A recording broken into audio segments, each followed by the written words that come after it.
राम राम जी, आपका अपने YouTube channel team royal rifle पर स्वागत है।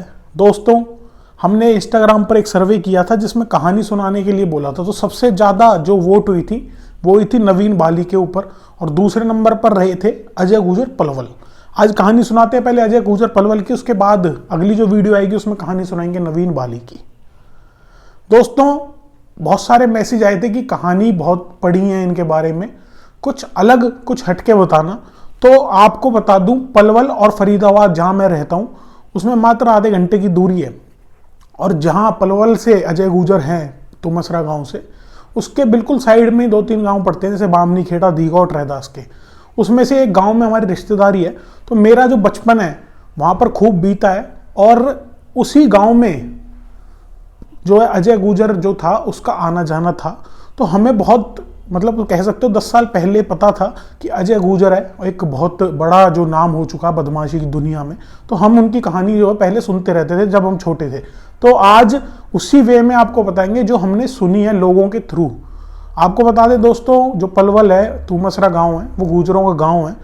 1980 में तकरीबन 41-42 साल की उम्र है अजय गुजर की, और भाई जी के नाम से जाना जाता है। आपको बता दें बहुत अच्छा खिलाड़ी था, साथ साथ ब्लैक बेल्ट टाइकोंडो में रहा और ओलंपिक्स में देश का नाम रोशन करना चाहता था। क्यों, किस वजह से, क्या कारण रहा जो अजय गुजर इस गैंगस्टर की लाइन में आ गया, साथ साथ अब वो कहां पर है, कितने केस उसके ऊपर दर्ज हैं, किससे लिंक हैं, क्या क्या हथियार वो रखता है, वो सब आपको इस वीडियो में बताएंगे। उससे पहले अगर आप चैनल पर फर्स्ट टाइम आए हो तो सब्सक्राइब करके बेल आइकन दबाएं, साथ ही वीडियो को लाइक करें और अपनी राय या फिर आप किसकी कहानी सुनना चाहते हो वो आप नीचे कॉमेंट करें। अगर किसी को कोई जानकारी देनी है या ऐसा है कि भाई सीधी बात करनी है तो आप लोग मुझे इंस्टाग्राम पर फॉलो कर सकते हो। कुलदीप मलिक यूट्यूबर के नाम से मेरा इंस्टाग्राम अकाउंट है। अगर बात करें अजय गुजर पलवल के शुरुआती जीवन की, तो शुरू से ही खेल कूद में बहुत इंटरेस्ट था और टाइकोंडो गेम को उन्होंने अपने करियर के रूप में चुना। दोस्तों, आपको बताएं, आधे दर्जन से ज्यादा मेडल नेशनल स्टेट लेवल पर उसने जीते हुए थे। साथ ही ब्लैक बेल्ट वो टाइकोंडो में था। इसके साथ साथ कुछ दिन बाद ही देश को ओलंपिक्स में रिप्रेजेंट करने का भी उसका सपना था। और एक सपना उसके मन में यह भी था कि लोकल देहात में, अपने गांव में वो इन बच्चों को, नए बच्चों को टाइकोंडो सिखाए।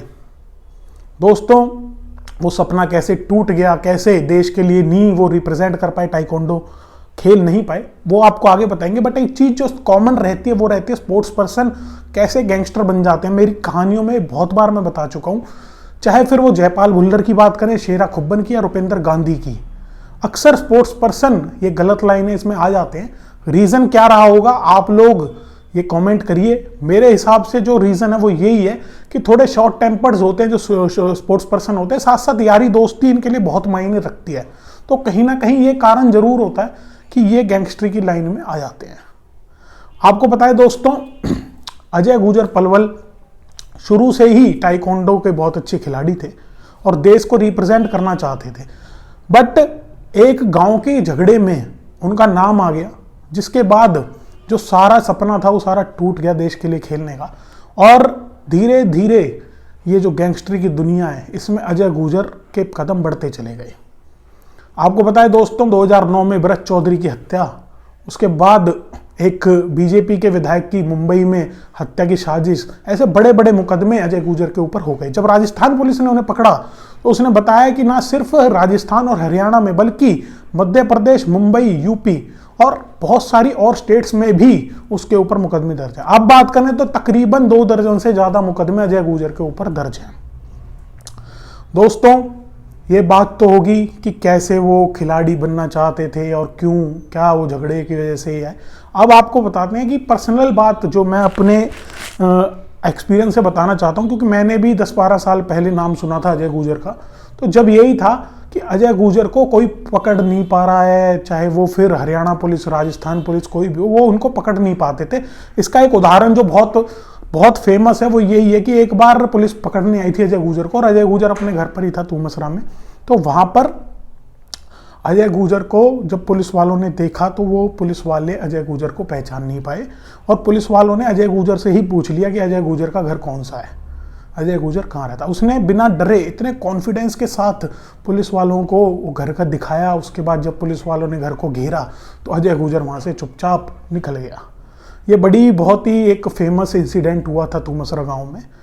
और यहीं पर रहकर, पलवल के एरिया में रहकर ही कई सालों तक अजय गुर्जर फरार रहा। आपको बता दें, एक जो इंटरेस्टिंग पॉइंट और है वो ये है कि डी कंपनी के साथ लिंक बताए जाते हैं। सुभाष ठाकुर, दाऊद इब्राहिम जैसे लोगों के साथ 12 साल से लिंक बताए जाते हैं अजय गुर्जर पलवल के। अब कहाँ पे हैं अजय गुर्जर पलवल, वो भी आपको बता देते हैं।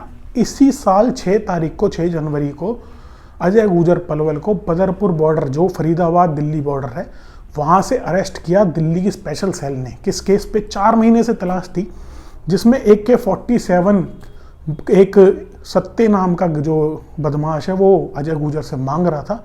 और वो रिकॉर्डिंग दिल्ली पुलिस के, दिल्ली की जो स्पेशल सेल है उसके हाथ लग गई। जिसके बाद आपको पता है, एक कहानी हमने सुनाई थी अंकित गुर्जर के मर्डर की, जो जेल में ही हुआ था। उसके बाद ये वायरल हुई थी ऑडियो। उस ऑडियो के जो वायरल होने के बाद से ही 4 महीने से तलाश थी और एट दी एंड वो तलाश 6 जनवरी को ख़त्म हुई। 2 दर्जन से अधिक मुकदमे हैं और डी कंपनी के साथ लिंक है। ये कहानी है अजय गुर्जर की। बहुत ऊंचे लेवल का कह सकते हो आप, वो एक गैंगस्टर बन चुका है। और अगर वो गैंगस्टर ना होता तो आज कहीं ना कहीं 41 साल उम्र है, आज देश के लिए एक बहुत अच्छे लेवल पर मेडल लेके बैठा होता। आपको कहानी कैसी लगी, क्या लगता है आपको अजय गुर्जर के बारे में, वो आप नीचे कमेंट करके बताएं। और किसकी कहानी आप सुनना चाहते हो वो भी आप नीचे कमेंट कर बता सकते हो। इसी के साथ इस वीडियो को एंड करते हैं। जय हिंद, जय भारत। फिर मिलेंगे एक नई वीडियो के साथ, एक नई कहानी के साथ।